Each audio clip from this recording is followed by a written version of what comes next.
Laga grup A lainnya Sport Lovers tuan rumah Qatar yang telah memastikan lolos ke perempat final memulangkan Australia sekaligus memupus mimpi The Oilers lolos ke Olimpiade Paris 2024. Jumpa tuan rumah Qatar di Stadion Jassim bin Hamad Stadium, Australia yang ingin menghidupkan peluang lolos ke perempat final tampil Spartan sejak kick-off.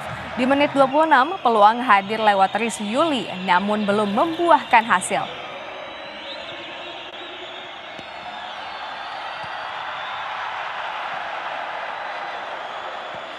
Di menit 44, usaha Jacob Italiano juga belum tepat sasaran.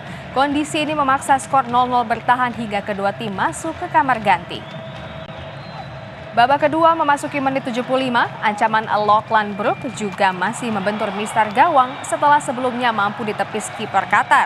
Hasil imbang tanpa gol memastikan Australia harus angkat koper dari Piala Asia U23 sekaligus memupus mimpi lolos ke Olimpiade Paris 2024. Informasi lain